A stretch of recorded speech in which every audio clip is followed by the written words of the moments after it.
السلام علیکم ورحمۃ اللہ وبرکاتہ۔ الحمد للہ وکفى وسلام علی عباده الذین اصطفى اما بعد۔ قال اللہ تبارک وتعالی وقوموا للہ قانتین۔ ہماری اس نشست کا آج ہمارے خیال سے 9ویں بیٹھک ہے نا، 9واں لیکچر ہے آج جی، 10واں الحمدللہ۔ یعنی گزشتہ 10 نشستوں میں ہم لگاتار بیٹھتے آ رہے ہیں اور نماز کے شروع سے لے کر کے آخر تک کے مسائل کو یکے بعد دیگرے دیکھتے چلے آ رہے ہیں۔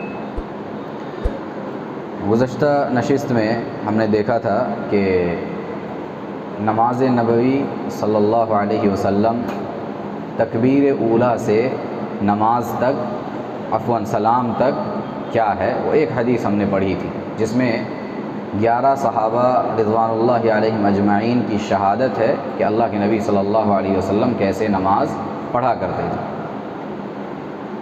اس میں ہم نے دیکھا تھا کہ پہلے نیت کا مسئلہ کیا ہے، نیت کی اہمیت، اس کا مرتبہ، وہ آپ کے سامنے اس کے حوالے سے گفتگو ہوئی تھی، اور زبان سے جو نیت کی جاتی ہے اس کا شرعی ثبوت کیا ہے یا شرعی نقطہ نظر سے وہ معاملہ کیسا ہے، اس پر ہم نے گفتگو کی تھی، جس میں بتایا گیا تھا کہ زبان سے نیت کرنا شرعاً درست نہیں ہے، اس کا کوئی ثبوت اللہ کے نبی صلی اللہ علیہ وسلم اور نہ ہی آپ کے صحابہ اور نہ ان کے شاگرد تابعین اور تبع تابعین رحمہم اللہ اجمعین سے ثابت ہے۔ اہل علم نے کہا کہ زبان سے نیت کرنا یہ عقل کے بھی خلاف ہے، نقل کے بھی خلاف ہے، اور عربی زبان جو لغت ہے لغت کے بھی خلاف ہے۔ اس پر تفصیلی گفتگو ہماری ہوئی تھی۔ آج کی نشست کا لیکچر کا ہم آغاز کرتے ہیں کہ نیت جب ہم کر لیتے ہیں تو پھر اس کے بعد نماز کے لیے یعنی ہم کھڑے ہوتے ہیں۔ اب نماز میں جب ہم کھڑے ہوں گے تو جب کھڑے ہوتے ہیں اس کا نام کیا ہے؟ نماز میں کھڑے ہونے کا نام کیا کہا جاتا ہے؟ اس کو قیام، حالت قیام۔ تو قیام کا کیا حکم ہے؟ اللہ رب العالمین نے خود قرآن مجید میں اس کا حکم دیا ہے۔ اللہ نے فرمایا، سورۃ البقرہ آیت نمبر 238 ہے، وَقُومُوا لِلَّهِ قَانِتِينَ، کہ لوگو اللہ کے سامنے با ادب کھڑے ہو جایا کرو، اللہ کے لیے با ادب کھڑے ہو جایا کرو، پوری طرح اللہ کی طرف اپنے آپ کو مائل کر دو، یکسو ہو جاؤ اور کھڑے ہو جاؤ۔ تو گویا یہاں عبادت کے لیے کھڑے ہونے کا حکم دیا گیا، قیام کا حکم دیا گیا ہے۔ قیام نماز کے لیے ایک بنیادی چیز ہے۔ اب یہ قیام کیسے ہے؟ انسان اگر صحت مند ہے، تندرست ہے، توانا ہے، تو پھر کھڑے ہو کر کے ہی اسے قیام کرنا ہے اور کوئی دوسرا راستہ نہیں۔ اور اگر انسان کے ساتھ کوئی عذر ہے، کوئی مجبوری ہے، بیماری ہے، تو شریعت نے ایسے وقت میں انسان کو سہولت دی ہے کہ انسان جس حالت میں بھی وہ قیام کی استطاعت رکھتا ہے اسی حالت میں وہ قیام کرے گا۔ اگر کوئی انسان کھڑے ہو کر کے قیام کرنے کی استطاعت رکھتا ہے، اسے کھڑے ہو کر کے قیام کرنا ہے۔ اگر کوئی کھڑے نہیں ہو سکتا ہے، بیٹھ کر کے قیام کر سکتا ہے، اسے بیٹھ کر کے قیام کرنا ہے۔ اگر کوئی بیٹھ بھی نہیں سکتا، لیٹا ہوا ایسا مریض ہے جو بیٹھ بھی نہیں سکتا ہے، صرف لیٹ کر کے ہی وہ قیام کر سکتا ہے، تو لیٹ کر کے ہی وہ قیام کرے گا، اسی حالت میں اس پر قیام فرض ہے۔ تو اس طریقے سے شریعت نے حالت عذر میں انسان کو چھوٹ دی ہے اور اجازت دی ہے۔ پیارے نبی صلی اللہ علیہ وسلم کی ایک حدیث ہے صحیح بخاری کے اندر، حضرت عمران بن حسین رضی اللہ عنہ بیان کرتے ہیں کہ مجھے بواسیر کی تکلیف ہوئی تھی، بواسیر کی تکلیف ہو گئی تھی، تو نبی اکرم صلی اللہ علیہ وسلم نے فرمایا کہ ممکن ہو تو کھڑے ہو کر نماز ادا کرو، اور اگر طاقت نہ ہو تو بیٹھ کر کے نماز ادا کرو، اگر بیٹھ کر کے ادا کرنے کی بھی طاقت نہ ہو تو لیٹ کر کے نماز ادا کرو۔ تو اس حدیث سے یہ معلوم ہوتا ہے کہ انسان کو جس حالت میں بھی قیام اس کے لیے ممکن ہو، جس حالت میں بھی قیام کی وہ استطاعت رکھتا ہو، اس حالت میں اس کو قیام کرنا چاہیے۔ یہ فرض نماز کے حوالے سے بات ہوئی۔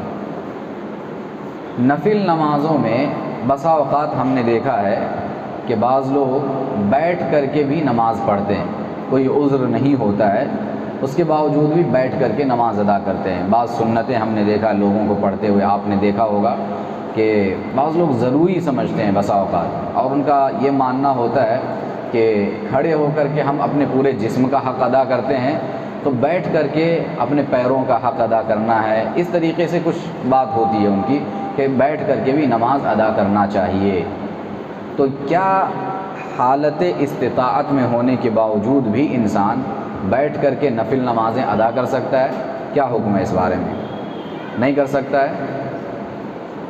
اجازت ہے، تندرست ہے انسان، توانا ہے، کھڑے ہونے کی استطاعت ہے، اس کے باوجود بھی نفل نماز بیٹھ کر کے انسان ادا کر سکتا ہے، اجازت ہے۔ لیکن ساتھ ہی یہ خیال رہے کہ کھڑے ہونے والے کو جو ثواب ملے گا وہ ثواب بیٹھ کر ادا کرنے والے کو نہیں ملے گا۔ اگر عذر نہیں ہے، بغیر عذر کے بیٹھ کر کے انسان نماز ادا کر رہا ہے، کوئی شرعی عذر نہیں ہے، کھڑا ہو سکتا ہے وہ، اس کے باوجود بھی بیٹھ کر کے وہ نماز ادا کر رہا ہے، تو پھر اسے آدھا ثواب ملے گا۔ قیام کرنے والے کو جتنا ثواب ملتا ہے کھڑے ہو کر کے، بیٹھ کر نماز پڑھنے والے کو اس کا آدھا ثواب ملے گا۔ دلیل ہے جو صحیح بخاری کے اندر ہے، پیارے نبی صلی اللہ علیہ وسلم فرماتے ہیں کہ جو شخص کھڑے ہو کر نماز پڑھے وہ افضل ہے، اور جو بیٹھ کر پڑھے اس کو کھڑے ہونے والے کا آدھا ثواب ملے گا، اور جو لیٹ کر پڑھے اس کو بیٹھنے والے کا آدھا ثواب ملے گا۔ تو یہ جو ہے بظاہر حدیث کے الفاظ سے یہ معلوم ہوتا ہے کہ اگر انسان کے پاس عذر ہو، وہ کھڑے نہیں ہو سکتا ہے، تو پھر ایسے وقت میں اس کے ثواب میں کمی نہیں ہوگی۔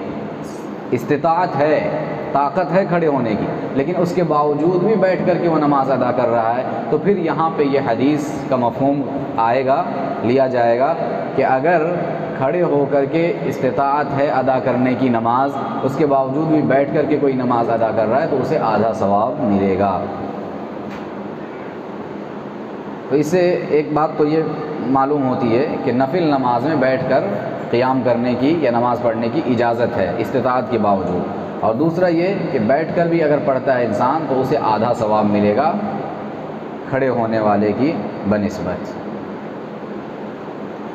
حالت عذر میں انسان کمزور ہے، مثال کے طور پہ بیماری ہے، وہ کھڑے ہو سکتا ہے لیکن کسی چیز کا سہارا لے کر کے کھڑے ہو سکتا ہے، تو کیا حالت نماز میں کسی چیز کا سہارا لے کر کے انسان قیام کر سکتا ہے، نماز ادا کر سکتا ہے؟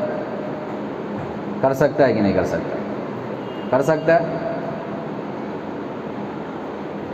اگر انسان کمزور ہے واقعی معنوں میں، لیکن وہ کھڑے ہو کر کے ہی قیام کرنا چاہتا ہے، تو دیوار کا یا کسی اور چیز کا سہارا لے سکتا ہے انسان۔ نہیں بیٹھنے سے اپنے آپ کو بہتر سمجھتا ہے کہ میں بیٹھنے سے کھڑے ہو کر کے کسی چیز کا سہارا لے لوں اور اسی حالت میں نماز پڑھ لوں، یہ میرے لیے بہتر ہے، اپنے آپ میں ایسا سوچتا ہے وہ، تو جائز ہے ایسا کرنا۔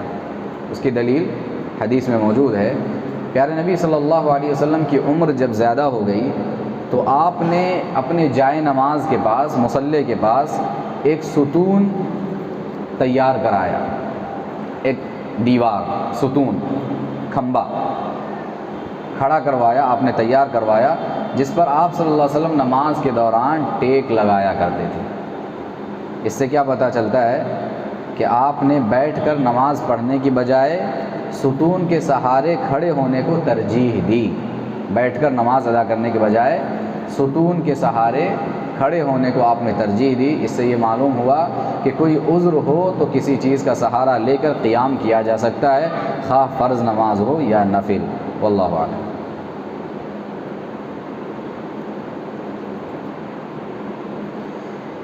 نفل نمازوں میں بسا اوقات ہم دیکھتے ہیں، ویسے تو اللہ کے نبی صلی اللہ علیہ وسلم کا معمول یہ تھا کہ آپ ہمیشہ کھڑے ہو کر کے قیام کرتے تھے، لیکن جب آپ کی عمر زیادہ ہو گئی، بڑھاپا آپ کے طاری ہو گیا، تو روایتیں بتلاتی ہے کہ آپ بسا اوقات رات کی نماز بیٹھ کر کے ادا کرتے تھے۔ بسا اوقات رات کی نماز جو تہجد پڑھتے تھے آپ، تو بیٹھ کر کے ادا کرتے تھے۔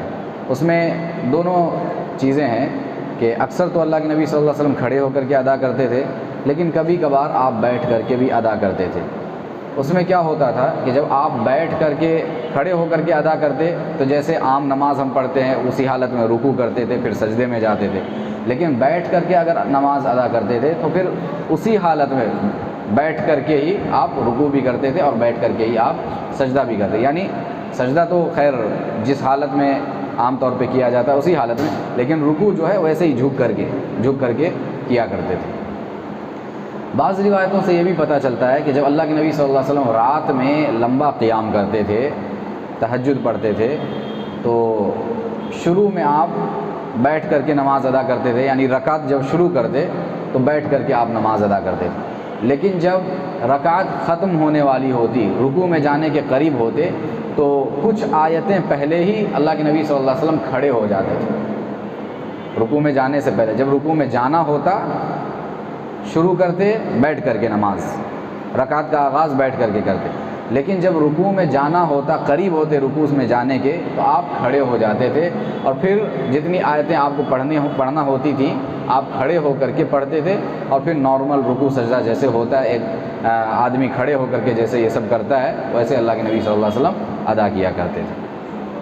تو اس سے یہ بھی پتہ چلتا ہے جیسے ہمارے پاس تراویح وغیرہ کی نماز میں لمبا قیام ہوتا ہے، تو اگر کوئی شخص بیٹھ کر کے شروع میں نماز پڑھ رہا ہے، رکعت ادا کر رہا ہے، پھر اس کے بعد اسے علم ہو جائے کہ امام صاحب اب کچھ دیر میں رکوع میں جانے والے ہیں، تو وہ کھڑے ہو کر کے پھر کنٹینیو کر سکتا ہے نماز، اور امام کے ساتھ رکوع سجدہ سب کچھ کر سکتا ہے، اس کی بھی اجازت ہے۔ تو یہ مختصر بات تھی جو قیام کے حوالے سے ہوئی۔ اس میں کیا پتہ چلا کہ اگر انسان کو استطاعت ہے خاص طور پہ فرض نماز کے لیے تو اسے کھڑے ہو کر کے ہی قیام کرنا ہے، بیٹھ کر کے قیام نہیں کیا جا سکتا ہے۔ نفل نماز میں انسان کو اجازت ہے وہ بیٹھ کر کے بھی قیام کر سکتا ہے، لیکن اسے آدھا ثواب ملے گا بنسبت کھڑے ہونے والے کی۔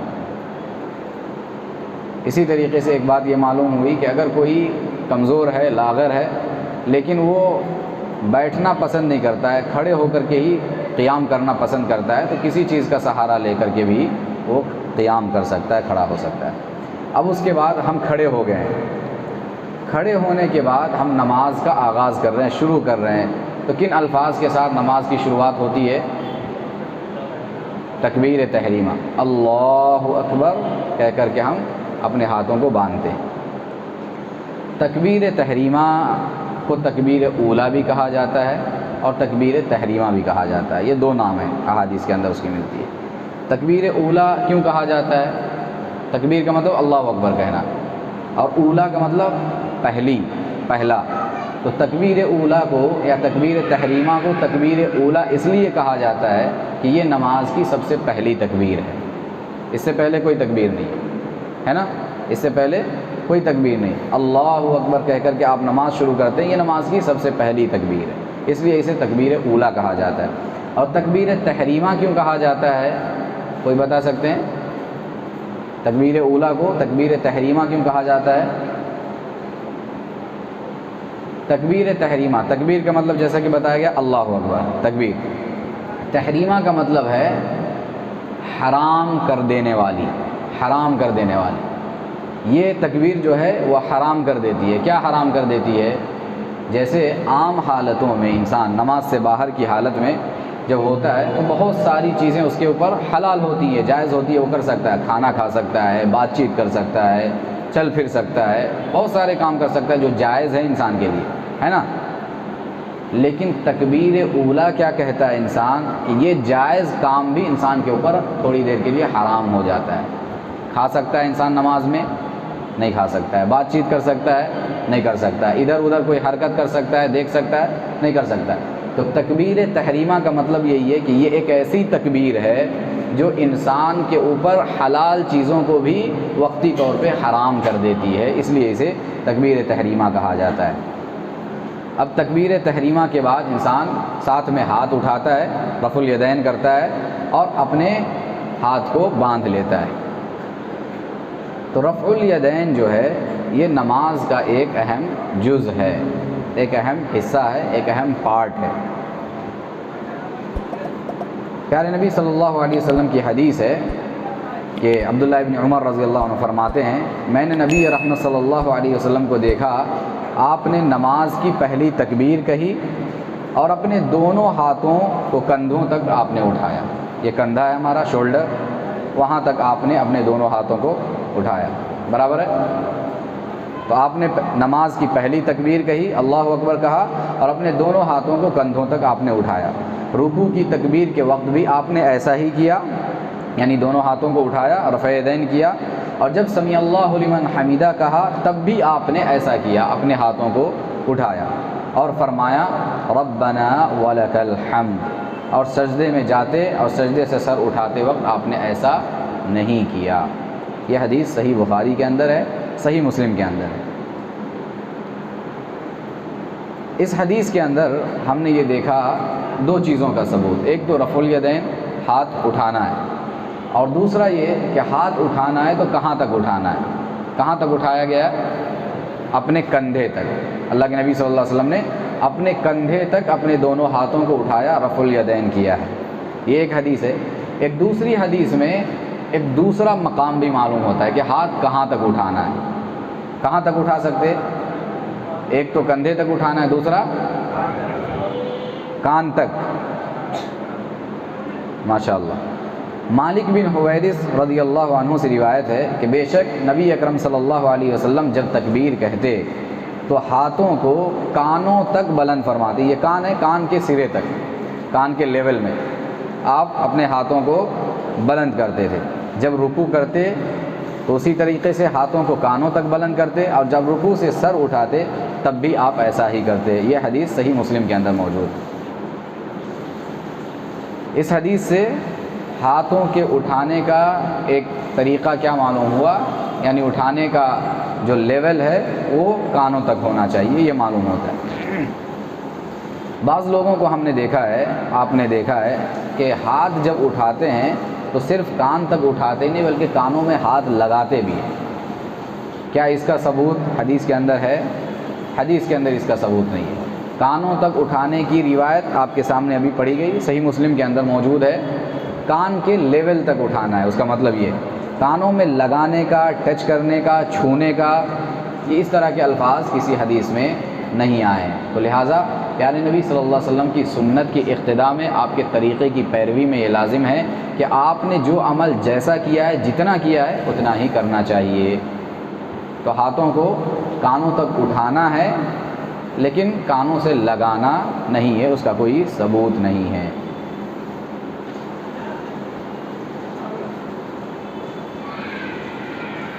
اسی طریقے سے ہاتھ جب ہم اٹھائیں گے یعنی رفع الیدین کریں گے تو انگلیوں کی کیا کیفیت ہونی چاہیے، کیسے ہونا چاہیے؟ جی، پھیلا ہوا رہنا چاہیے، ملا ہوا رہنا چاہیے، آپس میں لگا ہوا، جوائنٹ ایسے۔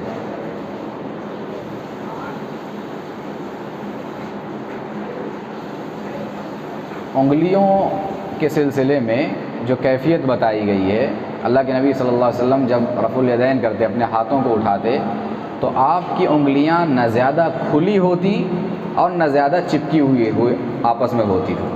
چپکی ہوئی بھی نہیں ہوتی تھی، ایک دم لگ کے نہیں رہتی تھی ایک دوسرے سے، اور نہ ہی بہت زیادہ ایسے کھلی ہوئی، درمیانے انداز میں، نہ زیادہ کھلی ہوئی نہ زیادہ چپکی ہوئی، درمیانے انداز میں یہ طریقہ ہے۔ ہاں، نہ زیادہ کھلی ہوئی اور نہ زیادہ چپکی ہوئی، درمیانے انداز میں ایسے انگلی ہوتی تھی۔ ٹھیک، نارمل، ہاں نارمل انداز ہے اس کا۔ اس عمل میں کیا مرد اور عورت دونوں کا عمل الگ الگ ہے، یا یہ کہ دونوں کی کیفیات سیم ہے؟ ہاتھ اٹھانے کا معاملہ ہو یا انگلیوں کی کیفیت کا معاملہ ہو، دونوں معاملات میں عورت اور مرد دونوں برابر ہے۔ کوئی ایسی حدیث نہیں ہے جس میں یہ بتایا گیا ہو، جس سے یہ ثبوت ملتا ہو کہ عورت الگ طریقے سے ہاتھ اٹھائے گی، مرد الگ طریقے سے ہاتھ اٹھائے گا، عورت سینے تک ہاتھ اٹھائے گی، مرد جو ہے کانوں تک ہاتھ اٹھائے گا۔ اس طرح کی کوئی روایت موجود نہیں ہے۔ اب ہم نے رفع الیدین تکبیر تحریمہ کے وقت دیکھا ہے، تو کیا رفع الیدین اس کے علاوہ اور مقام پر بھی ثابت ہے؟ یہ ایک اہم مسئلہ ہے، ہمارے پاس بڑا اختلافی مسئلہ ہے، اس کو جاننا، اس کو سمجھنا بہت ضروری ہے۔ تو آج ہم پہلے رفع الیدین کا مسئلہ پڑھتے ہیں، اور جتنی بھی جگہوں پہ ثابت ہے آج کے درس میں انشاءاللہ اس کو مختصر طور پہ، بحث اتنی طویل ہے یہ کہ آپ کئی لیکچر اسی موضوع پہ دے سکتے ہیں، لیکن ہم لوگ مختصر میں اس کو دیکھتے ہیں۔ اگر آج کے درس میں ہو جائے انشاءاللہ تو بہتر ہے اور غنیمت بھی ہے۔ رفع الیدین کے سلسلے میں جو اختلاف ہے وہ اہل حدیث اور احناف کا اختلاف ہے، بلکہ جمہور اور احناف کا اختلاف ہے۔ جمہور اہل علم، ائمہ ثلاثہ، امام شافعی، امام مالک، امام احمد بن حنبل رحمہم اللہ، ان تمام ائمہ کے نزدیک رفع الیدین ثابت ہے۔ ہمارے پاس بھی الحمدللہ اہل حدیثوں کے پاس یہ چیز ثابت ہے، ہم اس کے قائل اور فاعل ہیں۔ لیکن اختلاف یہاں پہ احناف کا آتا ہے، جو اختلاف کرتے ہیں، کچھ روایتیں ہیں ان کو لے کر کے اختلاف کیا جاتا ہے۔ ہم جو روایتیں ثابت ہیں جو رفع الیدین کو ثابت کرتی ہیں وہ بھی پڑھیں گے، اور جن روایتوں سے رفع الیدین کو منسوخ کرنے کی بات کہی جاتی ہے یا اس کی تردید کی جاتی ہے اس کو بھی دیکھیں گے، سند کے اعتبار سے اس کی کیا حیثیت ہے اس کو بھی دیکھیں گے، اور پھر ائمہ محدثین نے ان روایات کا کیا جواب دیا ہے اس کو بھی ہم دیکھیں گے انشاءاللہ۔ تو ہمارا موقف یہ ہے کہ جیسے رفع الیدین نماز کے اندر تکبیر تحریمہ کے وقت ثابت ہے، اسی طریقے سے رکوع میں جاتے وقت بھی اور رکوع سے سر اٹھاتے وقت بھی اللہ کے نبی صلی اللہ علیہ وسلم سے ثابت ہے۔ یہ ایک عظیم سنت ہے، ایک بڑی سنت ہے جو پیارے نبی صلی اللہ علیہ وسلم کی جانب سے ہم تک پہنچی ہے۔ روایت کیا ہے دیکھیے، رفع الیدین ثابت ہے ان تینوں جگہوں پہ، اور ایک اور جگہ ہے، چوتھی جگہ بھی ہے۔ کون سی جگہ ہے؟ ان تین جگہوں پہ تو ثابت ہے جی۔ تشہد کے بعد جب تیسری رکعت کے لیے کھڑے ہوتے ہیں تو اس وقت بھی ثابت ہے، چار جگہوں پہ رفع الیدین ثابت ہے۔ روایت دیکھیے، حضرت عبداللہ ابن زبیر رضی اللہ عنہ فرماتے ہیں، میں نے ابو بکر صدیق رضی اللہ عنہ کے پیچھے نماز پڑھی، وہ نماز کے شروع میں اور رکوع سے پہلے، اور جب رکوع سے سر اٹھاتے تو اس وقت اپنے دونوں ہاتھ کندھوں تک اٹھاتے تھے، اپنے دونوں ہاتھ کندھوں تک اٹھاتے تھے، اور آپ کہتے تھے کہ رسول اللہ صلی اللہ علیہ وسلم بھی نماز کے شروع میں، رکوع سے پہلے اور رکوع سے سر اٹھانے کے بعد اسی طرح رفع الیدین کیا کرتے تھے۔ یہ حضرت ابو بکر صدیق رضی اللہ عنہ کا عمل عبداللہ ابن زبیر رضی اللہ عنہ نے بیان فرمایا ہے، اور حضرت ابو بکر صدیق رضی اللہ عنہ کہتے ہیں کہ میں نے یہ عمل اللہ کے نبی صلی اللہ علیہ وسلم کو دیکھا ہے کرتے ہوئے، آپ ایسا ہی کیا کرتے تھے۔ یہ حدیث جو ہے بیہقی کے اندر موجود ہے، اور اس کے جو روات ہے، راوی ہیں، جتنی بھی راوی ہے سب ثقہ راوی ہیں، یعنی مضبوط ہیں، اور ایسے روات ہیں جن پر اعتماد محدثین نے کیا ہے، بھروسہ کیا ہے، یعنی مضبوط ہے ہر اعتبار سے۔ یہ ایک روایت۔ دوسری روایت، حضرت عمر فاروق رضی اللہ عنہ نے ایک مرتبہ لوگوں کو نماز کا طریقہ بتایا، طریقہ بتانے کا آپ نے ارادہ کیا، تو آپ نے کیا کیا، پہلے آپ قبلہ رخ کھڑے ہو گئے، قبلہ رخ کھڑے ہونے کے بعد دونوں ہاتھوں کو کندھوں تک اٹھایا، دونوں ہاتھوں کو اپنے کندھوں تک اٹھایا، پھر اللہ اکبر کہا، پھر رکوع کیا اور اسی طرح ہاتھوں کو بلند کیا، اور رکوع سے سر اٹھا کر بھی رفع الیدین کیا، آپ نے اپنے ہاتھوں کو بلند کیا، حضرت عمر فاروق رضی اللہ عنہ خلیفہ ثانی۔ یہ روایت بھی بیہقی کے اندر موجود ہے، اور نصب الرایہ وغیرہ کے اندر، حدیث کی جو مختلف کتابیں اس کے اندر موجود ہے۔ صاحب کتاب لکھتے ہیں وَرِجَالُ إِسْنَادِهِ مَعْرُوفُونَ کہ اس حدیث کی یا اس روایت کے جو روات ہیں، راوی ہیں، وہ سب کے سب ائمہ محدثین کے نزدیک مشہور اور معروف ہیں، یعنی قابل اعتماد ہیں، پختہ ہیں۔ 2 روایت ہوئی۔ تیسری روایت سیدنا علی رضی اللہ عنہ فرماتے ہیں کہ رسول اللہ صلی اللہ علیہ وسلم نماز کے شروع میں، رکوع میں جانے سے پہلے، رکوع سے سر اٹھانے کے بعد اور 2 رکعتیں پڑھ کر کھڑے ہوتے وقت رفع الیدین کیا کرتے تھے۔ یہ حدیث ابو داؤد، ابن ماجہ کے اندر موجود ہے۔ یہ 3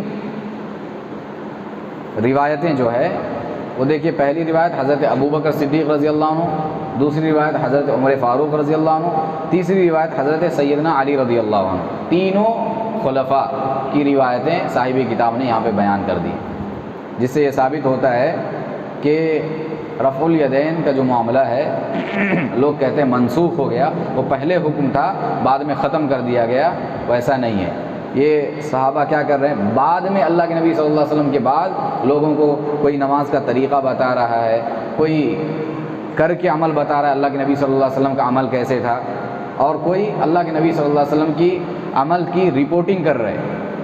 تو اس تمام احادیث سے یہ پتہ چلتا ہے کہ رفع الیدین منسوخ نہیں ہے، ناسخ ہے، وہ عمل جاری ہے، اللہ کے نبی صلی اللہ علیہ وسلم نے ختم نہیں کیا اس کو۔ مزید روایتیں دیکھیں۔ چوتھی روایت حضرت عبداللہ ابن عمر رضی اللہ عنہ فرماتے ہیں رسول اللہ صلی اللہ علیہ وسلم شروع نماز میں رکوع سے پہلے اور رکوع کے بعد اپنے دونوں ہاتھ کندھوں تک اٹھایا کرتے تھے اور سجدے میں ایسا نہیں کرتے تھے۔ اس روایت سے بھی، یہ روایت صحیح بخاری کے اندر موجود ہے، صحیح بخاری کے اندر جو حدیث کی سب سے معتبر کتاب ہے، سب کے پاس متفق علیہ کتاب ہے۔ صحیح مسلم دوسرے نمبر پہ حدیث کی کتاب آتی ہے جس پہ سارے لوگ متفق ہیں، اس کے اندر بھی یہ روایت موجود ہے۔ عبداللہ ابن زبیر رضی اللہ عنہ کیا کہتے ہیں، عبداللہ ابن عمر رضی اللہ عنہ فرماتے ہیں کہ رسول اللہ صلی اللہ علیہ وسلم شروع نماز میں رکوع سے پہلے، رکوع کے بعد اپنے دونوں ہاتھ کندھوں تک اٹھایا کرتے تھے اور سجدے میں ایسا نہیں کرتے تھے۔ صحیح بخاری اور صحیح مسلم کے اندر یہ روایت موجود ہے۔ عبداللہ ابن عمر رضی اللہ عنہ خود بھی شروع نماز میں رکوع سے پہلے، رکوع کے بعد اور 2 رکعتیں پڑھ کر جب کھڑے ہوتے تو ان تمام 4 جگہوں پر، 4 مقامات پر عبداللہ ابن عمر رضی اللہ عنہ خود بھی کیا کرتے تھے، رفع الیدین کرتے تھے اور فرماتے تھے کہ رسول اللہ صلی اللہ علیہ وسلم بھی اسی طرح کیا کرتے تھے۔ یہ حدیث بھی صحیح بخاری اور صحیح مسلم کے اندر موجود ہے۔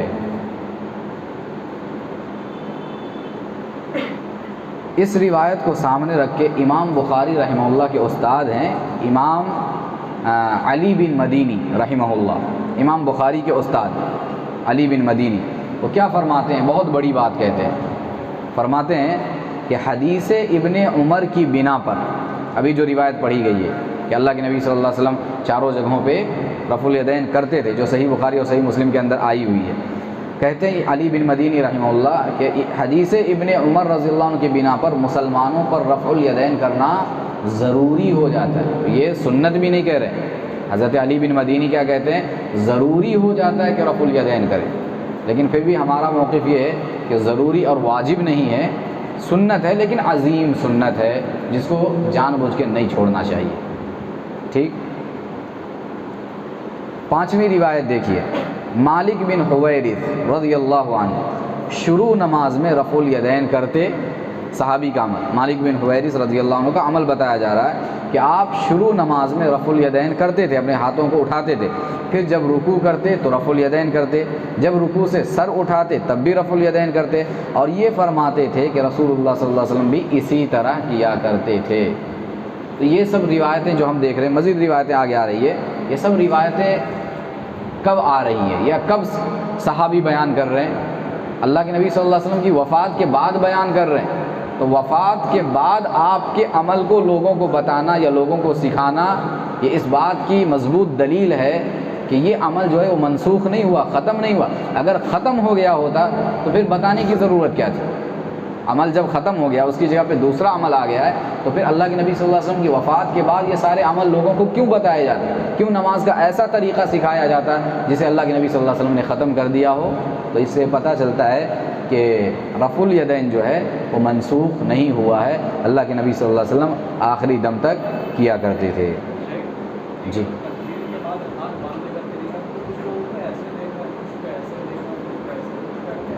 ہم ابھی اس پہ آئیں گے، ہاتھ باندھنے پہ آئے نہیں ہیں، ابھی صرف ہاتھ اٹھانے پہ چل رہے ہیں۔ ہاتھ اٹھا کے پھر باندھیں گے جب انشاءاللہ اس میں آئے گی۔ تو 5 روایتیں ہم نے ابھی تک پڑھی ہیں جن سے ثابت ہوتا ہے کہ رفع الیدین ایک عظیم سنت ہے اللہ کے نبی کی، جو ختم نہیں ہوئی ہے بلکہ ابھی بھی جاری ہے۔ 6ٹھی حدیث دیکھیے، وائل ابن حجر رضی اللہ عنہ فرماتے ہیں نبی اکرم صلی اللہ علیہ وسلم کو میں نے دیکھا جب آپ نماز شروع کرتے تو اللہ اکبر کہتے اور اپنے دونوں ہاتھ اٹھاتے تھے، پھر اپنے ہاتھ کپڑوں میں ڈھانک لیتے تھے، یعنی چادر وغیرہ یا کوئی بھی کپڑا آپ جو پہنے ہوتے تھے اس میں آپ اپنے ہاتھ باندھنے کے بعد آپ ہاتھ اس کے اندر چھپا لیتے، اللہ اکبر کہتے، ہاتھ اٹھاتے اور پھر اس کے بعد اپنے ہاتھوں کو جب باندھتے تو اپنے کپڑے میں چھپا لیتے تھے، پھر دایاں ہاتھ بائیں ہاتھ پر رکھتے، دایاں ہاتھ بائیں ہاتھ پہ رکھتے، جب رکوع کرنے لگتے تو کپڑوں سے ہاتھ نکالتے، آپ رکوع میں جانا ہوتا تو آپ کپڑوں سے ہاتھ نکالتے، اللہ اکبر کہتے اور رفع الیدین کرتے ہوئے رکوع میں چلے جاتے تھے، پھر جب رکوع سے اٹھتے سمیع اللہ لمن حمیدہ کہتے ہوئے اٹھتے اور رفع الیدین کرتے، اپنے دونوں ہاتھوں کو اٹھاتے۔ یہ حدیث صحیح مسلم کے اندر موجود ہے۔ کون راوی ہے؟ وائل ابن حجر رضی اللہ عنہ۔ اب دیکھیے وائل ابن حجر رضی اللہ عنہ، یہ جو صحابی رسول ہیں، یہ بات اللہ کے نبی صلی اللہ علیہ وسلم کا یہ عمل جو نقل کر رہے ہیں، بتا رہے ہیں، یہ کب انہوں نے اللہ کے نبی صلی اللہ علیہ وسلم سے ملاقات کی تھی اس کی بھی تاریخ ہے۔ یعنی اللہ کے نبی صلی اللہ علیہ وسلم کے آخری دور میں حضرت وائل بن حجر رضی اللہ عنہ آخری دور میں اللہ کے نبی صلی اللہ علیہ وسلم سے ملاقات کرتے ہیں، آپ سے ملتے ہیں۔ روایت کیا ہے کہ وائل بن حجر رضی اللہ عنہ سن 9 ہجری میں اور 10 ہجری میں، اللہ کے نبی صلی اللہ علیہ وسلم کی وفات کب ہوئی؟ اللہ کے نبی کی وفات، سیرت ہے انشاءاللہ اس کے بعد، سیرت کا بھی ہے، اس میں پتہ چلے گا۔ سن 10 ہجری میں فتح مکہ سن 10 ہجری میں ہوا تھا۔ اس کے بعد ہی اللہ کے نبی صلی اللہ علیہ وسلم جب وہاں سے لوٹے تھے تو ماہ سفر میں آپ کی طبیعت ناساز ہوئی، یعنی 11ویں ہجری شروع ہو گئی تھی، سن 11 ہجری کا آغاز ہو گیا تھا۔ فتح مکہ، عفواً یہ حجۃ الوداع، میرے ذہن میں حجۃ الوداع، فتح مکہ تو 8 ہجری میں ہوا تھا، حجۃ الوداع سن 10 ہجری میں اللہ کے نبی صلی اللہ علیہ وسلم نے کیا تھا، یعنی آخری حج جو اللہ کے نبی صلی اللہ علیہ وسلم کی زندگی کا تھا وہ سن 10 ہجری میں ہوا۔ اس کے بعد جب آپ وہاں سے لوٹے، ذی الحجہ میں حج ہوتا ہے نا، ماہ ذی الحجہ میں، اسلامی سال کا آخری مہینہ، تو حج کے بعد آپ صلی اللہ علیہ وسلم لوٹے، محرم صفر کا مہینہ آیا، آپ صلی اللہ علیہ وسلم بیمار ہو گئے اور ربیع الاول میں آپ کی وفات ہو گئی، 12 ربیع الاول۔ تو سن 9 ہجری جو آپ کی وفات سے 1 سال پہلے اور سن 10 ہجری قریب آپ کی وفات کے، حضرت وائل بن حجر رضی اللہ عنہ اس وقت اللہ کے نبی صلی اللہ علیہ وسلم کی زندگی میں آخری ایام میں، گویا آخری سال میں آپ سے کے پاس آتے ہیں، آپ سے ملتے ہیں اور اس وقت یہ ساری حدیثیں بیان کرتے، اس وقت دیکھتے ہیں اللہ کے نبی صلی اللہ علیہ وسلم کا عمل کیا ہے، کیسا ہے، آپ رفع الیدین کر رہے ہیں کہ نہیں کر رہے ہیں، اور رفع الیدین کرنے کی حدیثیں اور روایتیں نقل کرتے ہیں حضرت وائل بن حجر رضی اللہ عنہ، کب؟ سن 10 ہجری میں، سن 9 ہجری میں۔ اس سے کیا پتہ چلتا ہے کہ 11 ہجری میں نبی رحمت صلی اللہ علیہ وسلم کی وفات ہوئی، تو آخری عمر میں بھی اللہ کے نبی صلی اللہ علیہ وسلم رفع الیدین پر قائل تھے اس کے، اور قائم اور دائم تھے، آپ نے اسے چھوڑا نہیں تھا اس عمل کو، اور نہ ہی چھوڑنے کا آپ نے حکم دیا تھا۔ یہ 6 حدیثیں ہوئی۔ 7ویں حدیث دیکھیے جو روایت ہم نے پہلے پڑھی تھی شروع میں، ابو حمید ساعدی رضی اللہ عنہ نے 10 صحابہ کرام کے ایک مجمع میں بیان کیا کہ رسول اللہ صلی اللہ علیہ وسلم جب نماز شروع کرتے اور جب رکوع میں جاتے، جب رکوع سے سر اٹھاتے اور جب 2 رکعتیں پڑھ کر کے کھڑے ہوتے، آپ صلی اللہ علیہ وسلم ان تمام مقامات پر، چاروں جگہوں پر رفع الیدین کیا کرتے تھے۔ تو تمام صحابہ نے کیا کہا؟ جو 10 صحابہ آپ کے سامنے موجود تھے، ان تمام صحابہ نے اس بات کو سن کر کے کہا کہ تم سچ بیان کر رہے ہو، رسول اللہ صلی اللہ علیہ وسلم اسی طرح نماز پڑھا کرتے تھے۔ یہ حدیث ابو داؤد کے اندر، ابن حبان وغیرہ کے اندر، ترمذی کے اندر بھی موجود ہے۔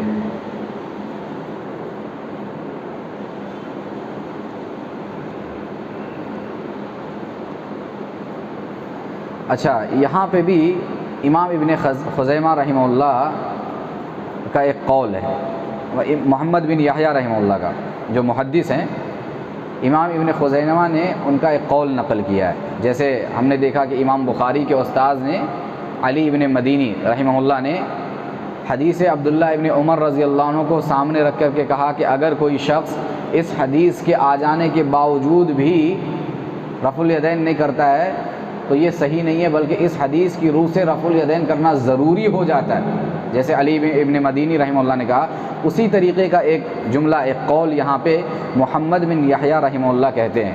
امام ابن خزیمہ رحمہ اللہ کہہ رہے ہیں کہ اس حدیث کو روایت کرنے کے بعد فرماتے ہیں کہ میں نے محمد بن یحییٰ رحمہ اللہ کو یہ کہتے ہوئے سنا کہ جو شخص حدیث ابو حمید سننے کے بعد، جو روایت جس پہ 10 صحابہ کی تائید ہے، وہ روایت سننے کے بعد اگر کوئی رکوع میں جاتے ہوئے اس سے سر اٹھاتے وقت رفع الیدین نہیں کرتا تو اس کی نماز ناقص ہے، اس کی نماز ناقص ہے، ادھوری ہے، انکمپلیٹ ہے، اس کی نماز مکمل نہیں ہے۔ اس سے پتہ چلتا ہے کہ رفع الیدین کتنی عظیم سنت ہے اور کتنی بڑی سنت ہے۔ 8ویں حدیث دیکھیے رفع الیدین کے اس بات میں، حضرت ابو موسیٰ اشعری رضی اللہ عنہ نے ایک دن لوگوں سے فرمایا کہ کیا میں تمہیں رسول اللہ صلی اللہ علیہ وسلم کی نماز نہ بتاؤں؟ انہوں نے کہا کہ ہاں ضرور بتائیں۔ حضرت ابو موسیٰ اشعری رضی اللہ عنہ نے کیا کیا، یہ کہہ کر کہ انہوں نے نماز پڑھی، جب تکبیر تحریمہ کہی تو رفع الیدین کیا، پھر جب رکوع میں گئے رفع الیدین کیا، تکبیر کہہ کر کے رکوع سے سر اٹھائے سمی اللہ لمن حمیدہ کہہ کر کے، تو تب بھی آپ نے اپنے دونوں ہاتھ کو کندھوں تک اٹھایا، پھر فرمایا کہ اسی طرح کیا کرو، یعنی نماز میں اسی طرح رفع الیدین کیا کرو۔ دارقطنی کی روایت ہے، حافظ ابن حجر رحمہ اللہ نے کہا کہ اس حدیث کے روات جتنے بھی ہیں وہ سب کے سب ثقہ ہیں، مضبوط ہے، پر اعتماد ہے۔ 8 حدیث ہو گئی۔ 9ویں حدیث اس باب میں حضرت ابو ہریرہ رضی اللہ عنہ فرماتے ہیں کہ رسول اللہ صلی اللہ علیہ وسلم شروع نماز میں رکوع سے پہلے، رکوع کے بعد اپنے دونوں ہاتھ کندھوں تک اٹھایا کرتے تھے، یعنی رفع الیدین کرتے تھے۔ یہ حدیث ابن ماجہ کے اندر ہے، اور باب کیا ہے؟ باب رفع الیدین اذا رکع و اذا رفع رأسہ من الرکوع، جب رکوع میں جائیں تب اور جب رکوع سے سر اٹھائیں تب رفع الیدین ثابت ہے۔ یہ باب باندھا ہے امام ابن ماجہ نے۔ اسی طریقے سے یہ روایت صحیح ابن خزیمہ کے اندر بھی موجود ہے اور بھی حدیث کی دیگر کتابوں کے اندر موجود ہے۔ 9 روایتیں ہو گئی۔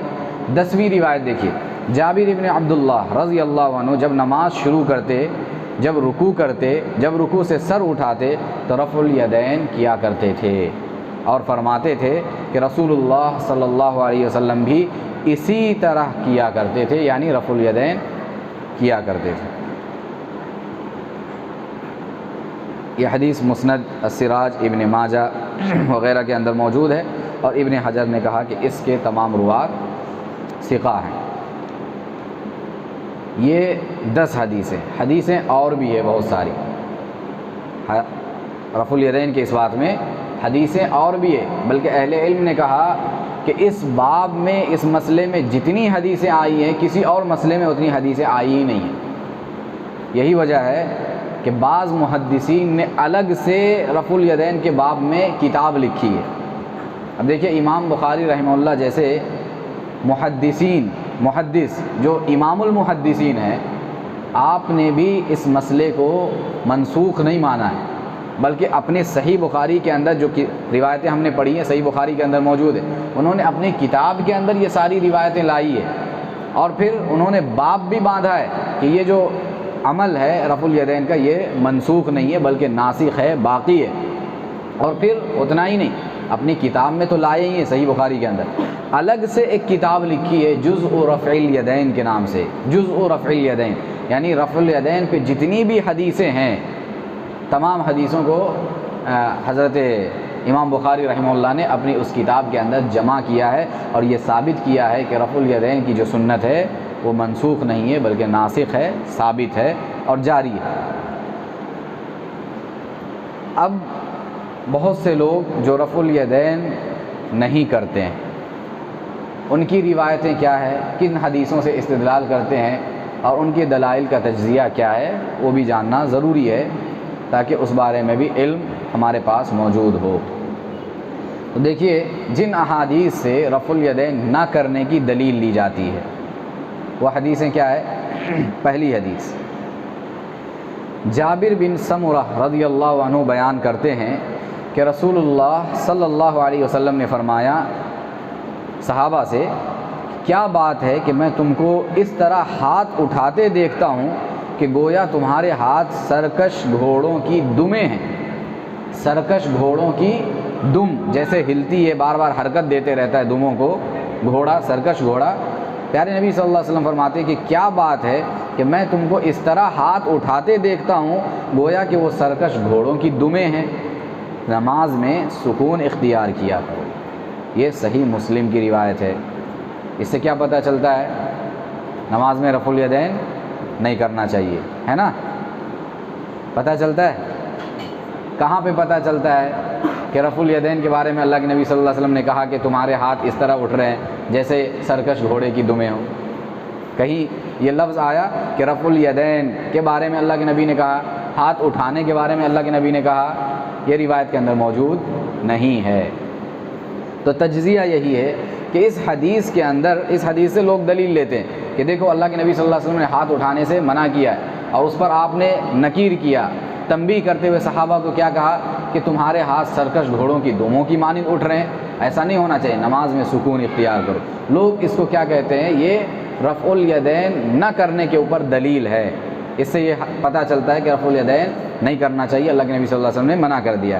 تو کیا واقعی اس حدیث کا مطلب وہی ہے جو لوگ بیان کرتے ہیں، یا کیا اس حدیث سے رفع الیدین نہ کرنے کی دلیل لی جا سکتی ہے؟ دلیل کا تجزیہ دیکھیے، اس حدیث میں اس مقام کا ذکر نہیں ہے جس پر صحابہ ہاتھ اٹھا رہے تھے۔ صحابہ ہاتھ اٹھا رہے تھے اور صحیح مسلم کی روایت ہے، یقیناً صحابہ ہاتھ اٹھا رہے تھے، روایت پر جرح نہیں ہو سکتی ہے۔ صحیح بخاری اور صحیح مسلم کی روایتوں پر سارے لوگوں کا اتفاق ہے کہ ان کی جو روایتیں ہیں یا جو راوی ہیں ان پہ جرح نہیں کیا جا سکتا ہے، سارے روات ثقات ہیں۔ تو صحیح مسلم کے اندر موجود ہے یہ روایت کہ صحابہ ہاتھ اٹھایا کرتے تھے، اللہ کے نبی صلی اللہ علیہ وسلم نے منع کر دیا۔ تو حدیث کے اندر یہ ذکر نہیں ہے کہ صحابہ کس جگہ پہ ہاتھ اٹھاتے تھے، اس مقام کا تذکرہ موجود نہیں ہے۔ ایک دوسری روایت ہے صحیح مسلم ہی کے اندر، امام مسلم نے یہ روایت لانے کے بعد نیچے پیدل پہ 2 حدیثیں لائی ہیں۔ اس کے اندر انہوں نے باقاعدہ صاف لفظوں میں اس بات کو بیان کیا ہے کہ صحابہ کیا کرتے تھے ایسا کہ جس پہ پیارے نبی صلی اللہ علیہ وسلم نے منع کیا اور کہا کہ تمہارے ہاتھ سرکش گھوڑوں کی دموں کی مانند کیوں ہل رہے، نماز میں سکون اختیار کرو۔ 2 حدیثیں لائی ہے امام مسلم نے۔ پہلی حدیث جابر بن سمرہ رضی اللہ عنہ فرماتے ہیں، وہی راوی ہے جن کی حدیث ابھی پڑھی گئی، کہتے ہیں کہ رسول اللہ صلی اللہ علیہ وسلم رسول اللہ کے ساتھ جب ہم نماز پڑھتے تو نماز کے خاتمے پر، نماز کے آخر میں کیا کرتے تھے؟ دائیں بائیں جب السلام علیکم ورحمۃ اللہ کہتے تھے تو اپنے ہاتھوں سے بھی اشارہ کرتے تھے۔ جب سلام کرتے تھے، سلام پھیرتے تھے نماز کے آخر میں، تب اپنے ہاتھوں سے بھی صحابہ اشارہ کرتے تھے۔ ہم سلام کرتے جیسے السلام علیکم ورحمۃ اللہ، ہم صرف رخ ادھر کرتے ہیں نا، صحابہ کیا کرتے تھے؟ ہاتھ سے اشارہ بھی کرتے تھے، السلام علیکم ورحمۃ اللہ، السلام علیکم ورحمۃ اللہ۔ اس طریقے سے ہاتھوں سے اشارہ کرتے تھے صحابہ کرام۔ یہ روایت کے اندر موجود ہے جو صحیح مسلم کے اندر ہے۔ تو اس وقت اللہ کے نبی صلی اللہ علیہ وسلم نے یہ دیکھ کر کے فرمایا کہ تم اپنے ہاتھ سے اس طرح اشارہ کرتے ہو جیسے شریر گھوڑوں کی دمیں ہلتی ہیں، تمہارے لیے یہی کافی ہے کہ قاعدے میں اپنے رانوں پر ہاتھ رکھے ہوئے دائیں اور بائیں منہ موڑ کر السلام علیکم ورحمۃ اللہ کہو، بس یہی کافی ہے تمہارے لیے۔ تو صحیح مسلم ہی کی روایت کیا بتا رہی ہے کہ اللہ کے نبی صلی اللہ علیہ وسلم نے یہ جو کہا کہ تم جو اپنے ہاتھوں کو ہلا رہے ہو یہ سرکش گھوڑوں کی مانند ہے، ان کی دموں کی طرح ہے، ایسا نہ کیا کرو۔ یہ کس لیے آپ نے کہا، کس لیے منع کیا ایسا کرنے سے؟ رفع الیدین ہاتھ اٹھانے پہ نہیں بلکہ سلام کے وقت ہاتھوں سے اشارہ کرنے پہ اللہ کے نبی صلی اللہ علیہ وسلم نے اس کا عمل سے منع کیا تھا۔ دوسری روایت اسی مسلم کی حدیث کے تحت دوسری روایت امام مسلم نے لائی ہے۔ جابر بن سمرہ رضی اللہ عنہ کا بیان ہے، ہم رسول اللہ صلی اللہ علیہ وسلم کے ساتھ نماز کے خاتمے پر السلام علیکم ورحمۃ اللہ کہتے ہوئے ہاتھ سے اشارہ بھی کرتے تھے۔ یہ دیکھ کر آپ صلی اللہ علیہ وسلم نے فرمایا کہ تمہیں کیا ہو گیا ہے، تم اپنے ہاتھوں سے اس طرح اشارے کرتے ہو گویا وہ شریر گھوڑوں کی دمیں ہیں۔ تم نماز کے خاتمے پر صرف زبان سے السلام علیکم ورحمۃ اللہ کہو اور ہاتھ سے اشارہ نہ کرو۔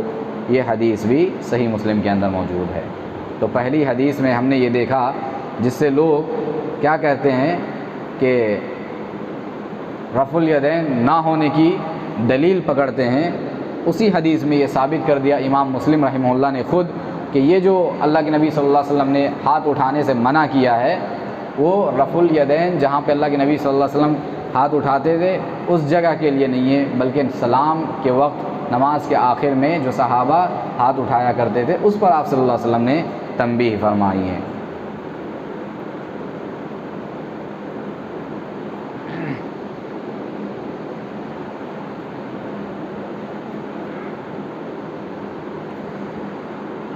اب اس کے بعد دیکھیے ایک دوسری حدیث، عبداللہ ابن مسعود رضی اللہ عنہ نے فرمایا، جن حدیثوں سے عدم رفع الیدین کی دلیل لیتے ہیں، نہ کرنے کی دلیل لیتے ہیں، اس میں دوسری حدیث کیا ہے؟ عبداللہ ابن مسعود رضی اللہ عنہ کی ایک روایت ہے۔ عبداللہ ابن مسعود رضی اللہ عنہ نے فرمایا، کیا میں تمہیں رسول اللہ صلی اللہ علیہ وسلم کی نماز نہ بتاؤں؟ انہوں نے نماز بتائی، اللہ کے نبی صلی اللہ علیہ وسلم کی نماز پڑھی اور ہاتھ انہوں نے نہیں اٹھایا مگر پہلی مرتبہ، یعنی رفع الیدین صرف ایک بار اللہ اکبر کہتے ہوئے تکبیر تحریمہ کے وقت اٹھایا، اس کے بعد انہوں نے ہاتھ نہیں اٹھایا۔ یہ عبداللہ ابن مسعود رضی اللہ عنہ کا عمل ہے۔ ابو داؤد کے اندر یہ روایت موجود ہے، ترمذی کے اندر بھی یہ روایت موجود ہے۔ اس روایت کے سلسلے میں اہل علم کا کیا کہنا ہے؟ تجزیہ دیکھیے، امام ابو داؤد اس حدیث کو نقل کرنے کے بعد کیا فرماتے ہیں؟ آپ فرماتے ہیں لیس ہوا بصحیح علی ھذا اللفظ، لیس ہوا بصحیح علی ھذا اللفظ۔ امام ابو داؤد خود اس روایت کو نقل کر رہے ہیں سنن ابو داؤد کے اندر، اور پھر نیچے کیا لکھتے ہیں کہ ان الفاظ کے ساتھ یہ حدیث صحیح نہیں ہے۔ کن الفاظ کے ساتھ؟ کہ اللہ کے نبی صلی اللہ علیہ وسلم نماز پڑھتے تھے اور صرف شروع میں تکبیر تحریمہ کے وقت رفع الیدین کرتے تھے، بعد میں آپ رفع الیدین نہیں کرتے تھے۔ یہ جو الفاظ عبداللہ ابن مسعود رضی اللہ عنہ کے حوالے سے بیان کی گئی ہے، امام ابو داؤد کہتے ہیں کہ یہ حدیث ان الفاظ کے ساتھ صحیح نہیں ہے۔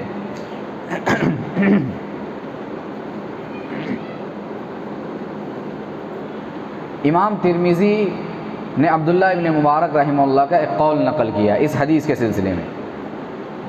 کیا کہتے ہیں؟ لم یثبت حدیث ابن مسعود، کہ عبداللہ ابن مسعود رضی اللہ عنہ کی یہ جو ترک رفع الیدین یعنی رفع الیدین نہ کرنے والی جو حدیث ہے یہ ثابت نہیں ہے۔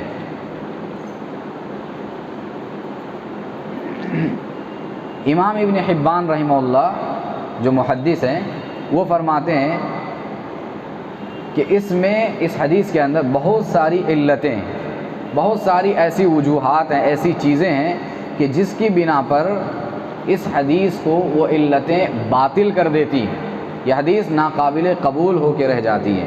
جیسے اس حدیث میں امام سفیان ثوری رحمہ اللہ ہیں، راوی مدلس ہیں، مدلس ضعیف کی ایک قسم ہے۔ اس میں کیا ہوتا ہے کہ راوی جو اس کی بہت ساری قسمیں ہیں، ایک قسم یہ ہے کہ راوی کیا کرتا ہے، تابعی، وہ بیچ میں صحابی یعنی اپنے استاد کا نام لیے بغیر ڈائریکٹ اللہ کے نبی صلی اللہ علیہ وسلم سے روایت بیان کر دیتا ہے۔ اس کو کیا کہا جاتا ہے؟ تدلیس کہا جاتا ہے، اور ایسا کرنے والے راوی کو مدلس کہا جاتا ہے، ایسی حدیثوں کو مدلس کہا جاتا ہے۔ تو یہ اس روایت کے اندر سفیان ثوری رحمہ اللہ کیا کرتے ہیں، وہ مدلس ثابت ہوئے ہیں، وہ ان سے روایت کرتے ہیں۔ مدلس کی ان سے ایک حدیث کے اصول ہے یہ سارے، اگر اس کے ڈیٹیل میں جائیں گے تو پھر ایک الگ رخ پہ ہم لوگ چلے جائیں گے۔ تو مختصر طور پہ یہ کہ یہ جو روایت ہے وہ بھی صحیح نہیں ہے، مدلس روایت ہے، جو ان سے اگر روایت ہو اور اس کے مقابلے میں اسی الفاظ کے ساتھ اگر دوسری روایت موجود نہ ہو تو پھر ایسی روایت قابل قبول نہیں ہوتی ہے۔ تو یہ روایت کے سلسلے میں امام ابن حبان رحمہ اللہ کہتے ہیں کہ روایت صحیح نہیں ہے۔ تو اس ایک حدیث پر، اس ایک روایت پر کتنے لوگوں کی جرح ہو گئی؟ خود ابو داؤد رحمہ اللہ جو نقل کرتے ہیں اس حدیث کو اپنی سنن کے اندر، وہ خود کہہ رہے ہیں کہ ان الفاظ کے ساتھ یہ حدیث صحیح نہیں ہے۔ دوسرا، عبداللہ ابن مبارک رحمہ اللہ کا قول امام ترمذی نے نقل کیا ہے، وہ کہتے ہیں کہ یہ حدیث ابن مسعود ثابت نہیں ہے۔ اور تیسرا، امام ابن حبان رحمہ اللہ کہہ رہے ہیں کہ اس حدیث کے اندر بہت ساری علتیں ہیں جس کی بنا پر یہ حدیث صحیح نہیں ہے، ثابت نہیں ہے۔ تو جو حدیث ثابت نہ ہو اس سے دلیل کیسے لی جا سکتی ہے؟ تیسری حدیث، برا بن عازب رضی اللہ عنہ کہتے ہیں میں نے رسول اللہ صلی اللہ علیہ وسلم کو دیکھا، آپ جب نماز شروع کرتے تو دونوں ہاتھ کانوں تک اٹھاتے، کانوں کے برابر اٹھاتے، ثم لم یعود، پھر آپ دوبارہ ہاتھوں کو نہیں اٹھاتے تھے، ایسا نہیں کرتے تھے۔ یہ حدیث بھی ابو داؤد کے اندر موجود ہے۔ اس حدیث کے سلسلے میں ائمہ محدثین کیا کہتے ہیں؟ دیکھیے، امام نووی رحمہ اللہ فرماتے ہیں کہ یہ حدیث ضعیف ہے، یہ حدیث ضعیف ہے۔ اسے سفیان بن عیینہ، امام شافعی، امام بخاری کے استاد امام حمیدی اور امام احمد بن حنبل رحمہم اللہ جیسے ائمۃ الحدیث نے ضعیف قرار دیا ہے۔ دیکھیے کتنے بڑے بڑے ائمہ ہیں، حدیث کے امام ہیں، اپنے اپنے فن کے امام ہیں۔ ایسے ائمہ، امام سفیان بن عیینہ، امام شافعی، امام بخاری، ان کے استاد امام حمیدی، امام احمد بن حنبل، ایسے بڑے بڑے جلیل القدر ائمہ جو ہے حدیث کے، وہ اس حدیث کو ضعیف قرار دیتے ہیں۔ کیوں ضعیف قرار دیتے ہیں وہ بھی لکھا ہے، صاحب کتاب نے نقل کیا ہے اس کو۔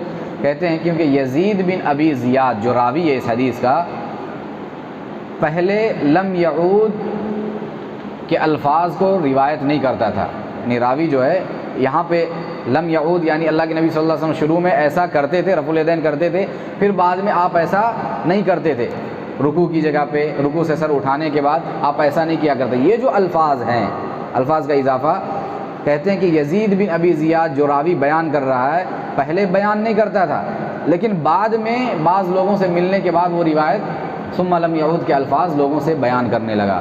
تو اس سے یہ پتہ چلتا ہے کہ پہلے راوی کے علم میں یہ بات نہیں تھی، اور بغیر علم کے اپنی طرف سے یہ اضافہ جو ہے یہ قابل قبول نہیں ہو سکتا ہے۔ بلکہ اہل علم نے تو کہا کہ اہل کوفہ کے پڑھانے پر اس نے یہ الفاظ بڑھا دیے۔ جو امام ابو حنیفہ رحمہ اللہ کی بستی کوفہ ہے نا، کوفہ کا علاقہ، کوفہ کے رہنے والے تھے امام ابو حنیفہ رحمہ اللہ، تو کوفی لوگ جو تھے وہ رفع الیدین نہیں کرتے ہیں۔ تو صاحب کتاب کہتے ہیں، انہوں نے نقل کیا ہے امام نووی رحمہ اللہ کے الفاظ کو، کہ امام نووی کہتے ہیں کہ اہل کوفہ کے پڑھانے سے اس راوی نے، یزید بن ابی زیاد نے یہ الفاظ اضافہ کر لیے اور لوگوں کو بتانا شروع کیا کہ اللہ کے نبی صلی اللہ علیہ وسلم بعد میں ہاتھ نہیں اٹھایا کرتے تھے، رفع الیدین نہیں کرتے تھے۔ اور بھی ائمہ نے جرح کی ہے اس راوی کے اوپر۔ یزید بن ابی زیاد کہتے ہیں کہ وہ ایسے بھی ضعیف ہے، اس کے علاوہ بھی دیگر مقامات پر وہ راوی ضعیف ہے۔ اور دوسرا، وہ شیعہ تھا راوی، کہتے ہیں یزید بن زیاد جو ہے یہ راوی خود شیعہ تھا، آخری عمر میں اس کا حافظہ بھی خراب ہو گیا تھا، نیز مدلس بھی تھا، تدلیس بھی کیا کرتا تھا، اپنے استاد کو حذف کر دیتا تھا بیچ سے، ڈائریکٹ استاد کے استاد سے روایت کرتا تھا۔ تو یہ تمام چیزیں ایک ساتھ ایک راوی میں جمع ہو رہی ہیں، تو اس راوی کی روایت کیسے صحیح ہو سکتی ہے؟ صحیح نہیں ہو سکتی ہے۔ ائمہ محدثین ایسے راویوں کی روایتوں کو قبول نہیں کرتے ہیں، اور انہوں نے جو اصول بنایا ہے حدیثوں کو پرکھنے کا، جانچنے کا، ان اصولوں پر اس طرح کی حدیثیں ثابت نہیں ہوتی ہے، نہیں بیٹھتی ہیں۔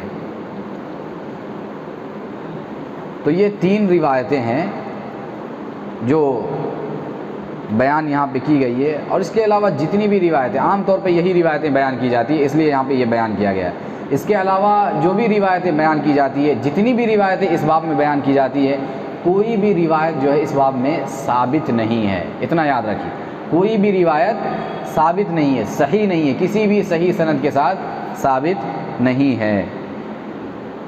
اور ایک دوسرا اصول بھی ہے جس کو اگر ہم سامنے رکھیں تو پتہ چلتا ہے کہ رفع الیدین ثابت ہے. وہ کیا ہے کہ جب بھی دو طرح کی حدیثیں ایک موضوع میں آتی ہیں، جیسے مثال کے طور پہ یہاں پہ رفع الیدین کا مسئلہ چل رہا ہے، تو بہت ساری روایتیں ہیں جس سے رفع الیدین ثابت ہے، کرنا چاہیے، یہ پتہ چلتا ہے. کچھ روایتیں ہیں جن سے یہ پتہ چلتا ہے کہ نہیں کرنا چاہیے.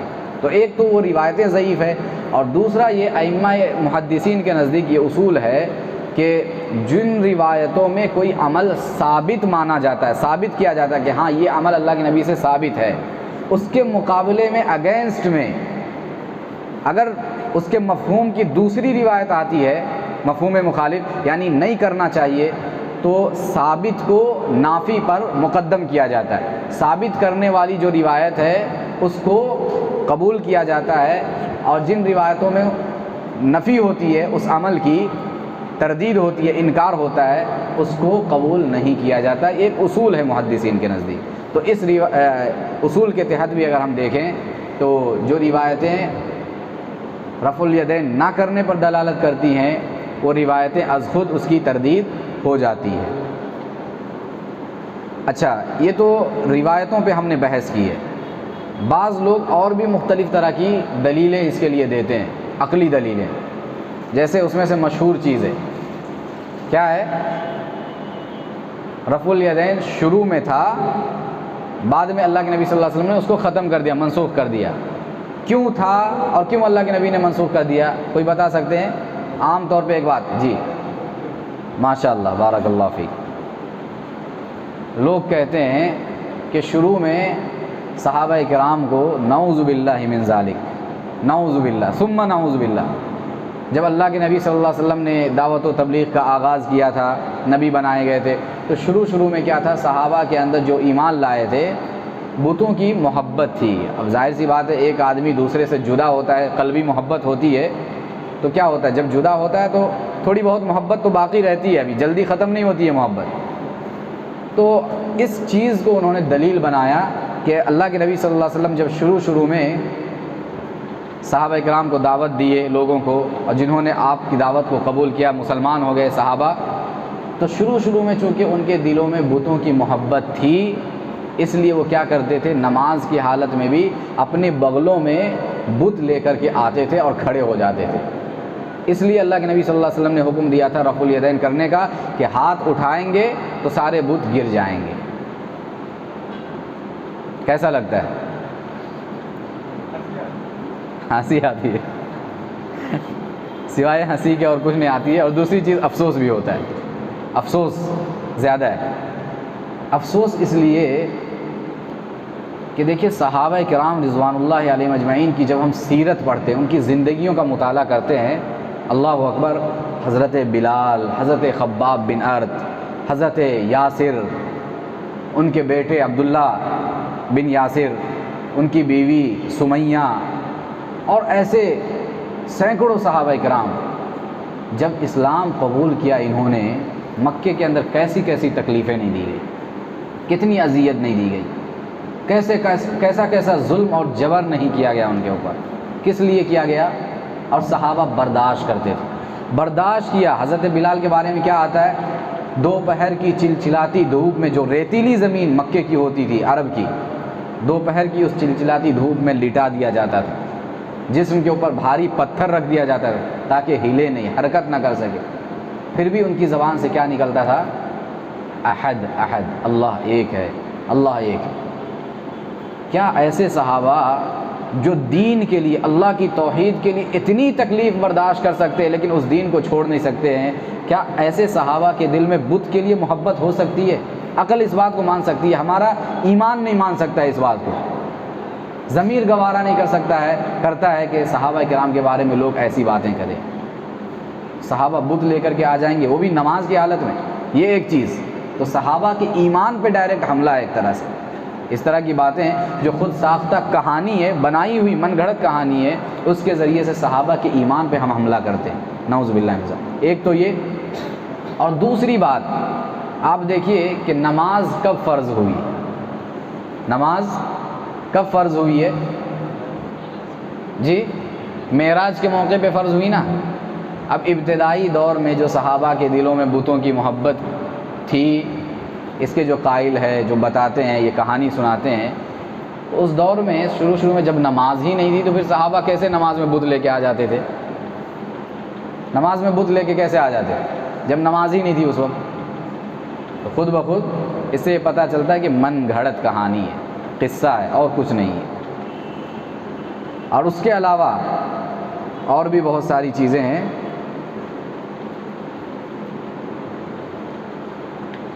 بعض لوگ کہتے ہیں کہ منافقین ایسا کیا کرتے تھے، منافقین جو مدینے کے اندر منافقین تھے وہ ایسا کیا کرتے تھے۔ اب مدینے میں اگر ہم دیکھیں تو اکثر لوگ کون تھے؟ بت کے پجاری نہیں تھے، اکثر لوگ یہودی تھے، نصرانی تھے، وہ لوگ تھے زیادہ تر یہودی، بت کو تو پوجتے ہی نہیں تھے وہ لوگ، اور ویسے ہی لوگ منافق تھے۔ قرآن میں سورۃ التوبہ میں کتنے منافقین کا تذکرہ آتا ہے، جگہ جگہ پہ حدیثوں میں آیا ہوا ہے تذکرہ۔ تو مدینے کے اندر جو تھے منافقین وہ تو اکثر یہودی تھے۔ عبداللہ ابن ابی منافقین کا سردار کیا تھا؟ یہودی تھا۔ تو اس طرح کی بہت ساری چیزیں۔ اب یہودیوں کو کس بت سے محبت ہو گئی بتائیے، جو اپنے بت کو لے کر کے بغلوں میں؟ اور دوسری بات، اگر بت ہی لانا تھا تو جیبوں میں لے کر کے آ سکتے تھے، یہ بغلوں میں ہی لانا کیا ضروری تھا؟ اس کے لیے وہی ایک جگہ ہے، جیب میں بھی لا سکتے تھے، نہیں؟ ہاں گر جائے گا۔ اور اس کے علاوہ آپ دیکھیے لوگ پہلی رفع الیدین کو مانتے ہیں، تکبیر تحریمہ کے وقت رفع الیدین کو مانتے ہیں، بعد کو نہیں مانتے۔ آدمی اگر تھوڑا سا سوچے، دماغ تھوڑا سا لگا، خود بخود پتہ چلتا ہے کہ اس طرح کی جو باتیں ہیں کہانی ہے، قصہ ہے، من گھڑت چیزیں، کہ اگر انسان رفع الیدین کر رہا ہے اور شروع میں ہی رفع الیدین کرنے سے وہ سب ختم ہو جائے گا، بعد میں کرنے کی ضرورت ہی نہیں پڑے گی۔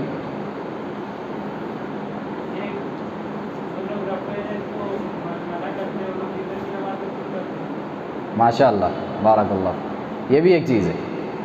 رفع الیدین کو عام نمازوں میں منع کرتے ہیں، لیکن وطر میں خود رفع الیدین کر کے پھر ہاتھ باندھتے ہیں۔ وہاں کیسے ثابت ہو گیا؟ حالانکہ وہاں پہ ثابت بھی نہیں ہے وہاں پہ، لیکن مانتے ہیں نہیں، حیت تبدیل ہو رہی ہے، وہاں سے دعا پڑھنا ہے، اس لیے چینج ہونا چاہیے کچھ، ثابت بھی نہیں۔ جہاں ثابت نہیں ہے وہاں پہ کرتے ہیں، اور جہاں اتنی ساری حدیثیں اس کو ثابت کر رہی ہیں وہاں پہ نہیں مانتے ہیں۔ تو اس طرح کی بہت ساری باتیں ہیں۔ آپ ایک سوچنے والا، ایک سمجھنے والا تھوڑی سی عقل اگر لگائے، سوچے، تو مسئلہ حل ہو سکتا ہے۔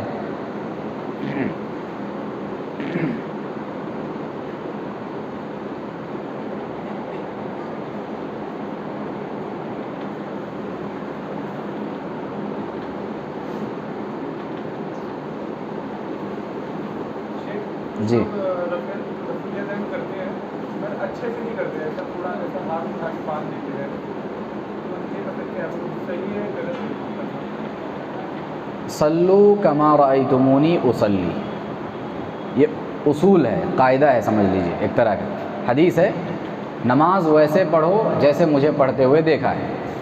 ہم نے نہیں دیکھا ہے، ہم نے روایتیں پڑھی ہے، روایتیں جیسے بتلاتی ہے وہی نبی کی نماز ہے، ویسے ہی پڑھنا ہے۔ جیسے آپ نے پڑھی ہے، جس رکن کو جیسے ادا کیا ہے، جس کیفیت میں آپ نے جیسا انداز اختیار کیا ہے، اسی طریقے سے ہمیں کرنا ہے۔ یہ مفہوم ہے صلو کما رأیتمونی اصلی کا، نماز ویسے پڑھو جیسے مجھے پڑھتے ہوئے تم نے دیکھا ہے۔ تو اللہ کے نبی صلی اللہ علیہ وسلم سے حدیث کے اندر رفع الیدین اگر ہاتھوں کو سیدھا رکھ کر کے سینے کے برابر یا کانوں کے برابر، انگلیوں کی جو مسافت ہے وہ نہ زیادہ دور ہو نہ زیادہ چمٹی ہوئی ہو، آپس میں لگی ہوئی ہو، مناسب انداز میں، نارمل انداز میں ہو، تو جو طریقہ ثابت ہے اسی طریقے سے کرنا چاہیے، یہی زیادہ صحیح ہے، ویسے ہی کرنا چاہیے۔ تو جو لوگ ایسا کرتے ہیں غفلت میں کرتے ہیں، وہ کوتاہی ہے ان کی، میں یہاں ہوں میرا دل مدینے میں، وہ والا معاملہ ہوتا ہے۔ ہاں نماز فزیکلی ہے یہاں پہ، لیکن مینٹلی کہیں اور ہے، ذہنی طور پہ کہیں اور گھوم رہے، ایسے ہوتا ہے۔ تو یہ سب کوتاہی ہے، کر رہے ہیں وہ تو کرنا چاہیے، لیکن کوتاہی ہے، غفلت ہے۔ تو پوری طریقے سے حضور قلب کے ساتھ، استحضار کے ساتھ، خشوع و خضوع کے ساتھ انسان نماز میں ہو، حدیث ہے نا، احسان کس کو کہا گیا؟ مل احسان یا رسول اللہ، حضرت جبریل نے پوچھا تھا اللہ کے نبی سے احسان کیا ہے، تو پیارے نبی نے کیا جواب دیا تھا؟ ان تعبد اللہ کأنک تراہ۔ ماشاء اللہ، عبادت ویسے کرو اللہ کی گویا تم اللہ کو دیکھ رہے ہو، اللہ کو تم دیکھ رہے ہو۔ ایک انسان جب اپنے رب کو دیکھ رہا ہے، رب کے سامنے کھڑا ہے، تو اس کے خشوع و خضوع کا کیا عالم ہوگا، کیا کیفیت ہوگی؟ یقینی معنوں میں ایک دنیا کی مثال، اللہ کے لیے تو مثال نہیں دی جا سکتی ہے، لیکن سمجھنے کے لیے ایک بچہ اسٹوڈنٹ اگر اپنے پرنسپل کے سامنے کھڑا ہوتا ہے تو کیسے کھڑا ہوتا ہے، استاذ ٹیچر کے سامنے کھڑا ہوتا ہے کتنے ادب کے ساتھ کھڑا ہوتا ہے۔ یہ تو رب العالمین ہے، احکم الحاکمین کے سامنے ہم کھڑے ہو رہے ہیں، تو اس کی کیفیت کیا ہونی چاہیے، خشوع خضوع کا کیا عالم ہونا چاہیے۔ تو ہر اعتبار سے اپنے آپ کو وہاں پہ حاضر رکھنا ہے، اور جب اپنے آپ کو حاضر رکھیں گے تو پھر انشاءاللہ ہر رکن اور ہر نماز کی جو کیفیت ہے وہ پورے طریقے سے ادا کرنے کی انسان کوشش کرے گا اور ادا ہوگا۔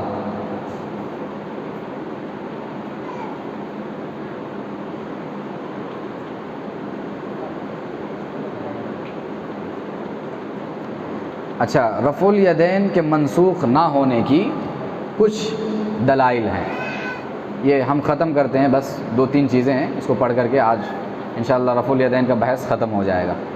تو رفع الیدین منسوخ نہ ہونے کی، ختم نہ ہونے کی کچھ دلائل۔ پہلی چیز کیا بات آئی تھی بیچ میں کہ صحابہ کرام نے پیارے نبی صلی اللہ علیہ وسلم کے حیات طیبہ کے آخری عمر میں، آخری مرحلے میں رفع الیدین کی روایت اللہ کے نبی سے مانتے ہیں، ثابت کرتے ہیں، لکھتے ہیں، بیان کرتے ہیں۔ اس سے یہ پتہ چلتا ہے سن 9 ہجری میں، سن 10 ہجری میں جب روایتیں آ رہی ہے آخری عمر میں، تو اس کا مطلب یہ ہے کہ یہ منسوخ نہیں ہوا ہے، وہ ثابت ہے، ناسخ ہے۔ دوسری بات، صحابہ کرام رضوان اللہ علیہم اجمعین عہد نبوت کے بعد بھی رفع الیدین کے فاعل رہے ہیں۔ اللہ کے نبی صلی اللہ علیہ وسلم کی وفات ہو چکی ہے، اس کے بعد بھی جب صحابہ نماز پڑھتے تھے تو رفع الیدین کیا کرتے تھے۔ اگر نماز رفع الیدین منسوخ ہو چکی ہوتی تو پھر صحابہ کیوں کرتے تھے؟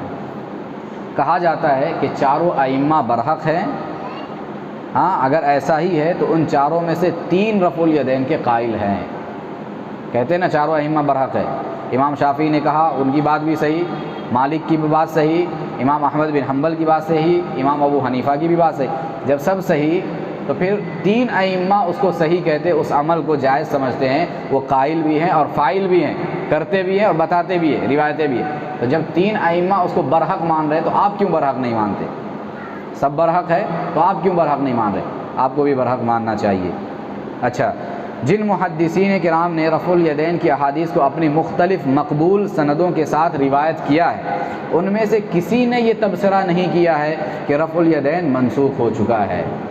کسی نے یہ نہیں کہا، روایتیں نقل کیے، روایتیں نقل کرنے کے بعد ایسا ہوتا ہے نا، اور قرآن مجید کے اندر بہت ساری آیتیں ہیں جو منسوخ ہو چکی ہے، آیت موجود ہے، بعض آیتیں موجود ہے، لیکن حکم جو اس کے اندر ہے وہ منسوخ ہو چکا ہے، اس کی جگہ پہ دوسرا حکم بعد میں نازل ہوا ہے۔ تو مفسرین نے وہاں پہ لکھا ہے کہ یہ آیت جو ہے منسوخ ہو چکی ہے، یا اس کی تلاوت باقی ہے، حکم جو ہے وہ منسوخ ہو چکا ہے، مفسرین نے لکھا ہے۔ تو ائمہ محدثین نے کیوں ایسا نہیں کیا کہ رفع الیدین کی حدیثیں تو نقل کی، لیکن نیچے یہ نہیں لکھا کہ یہ حدیثیں جو ہے منسوخ ہو چکی ہے، رفع الیدین کا معاملہ جو ہے وہ منسوخ ہو چکا ہے؟ کسی نے نہیں لکھا، روایتیں نقل کی اور سبوں نے یہ ثابت کرنے کی کوشش کی کہ رفع الیدین جو ہے وہ ثابت ہے، ناسخ ہے، منسوخ نہیں ہے۔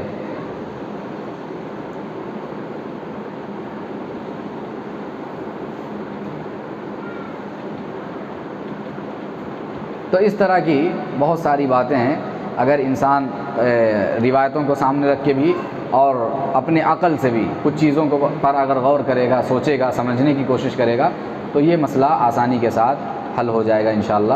تو رفع الیدین کے سلسلے میں یہ آج کی ہماری گفتگو تھی۔ اگلے درس میں انشاءاللہ ہم قیام اور ہاتھ باندھنے پہ آئیں گے کہ ہاتھ کیسے باندھنا ہے، کہاں پہ باندھنا ہے، ثابت طریقہ کیا ہے، سنت طریقہ کیا ہے، صحیح احادیث کی روشنی میں انشاءاللہ اس کو دیکھیں گے۔ دعا ہے کہ رب العالمین ہمیں سنتوں کو سمجھنے اور ان پر عمل کرنے کی توفیق عطا فرمائے۔ آمین۔ وآخر دعوانا الحمدللہ رب العالمین۔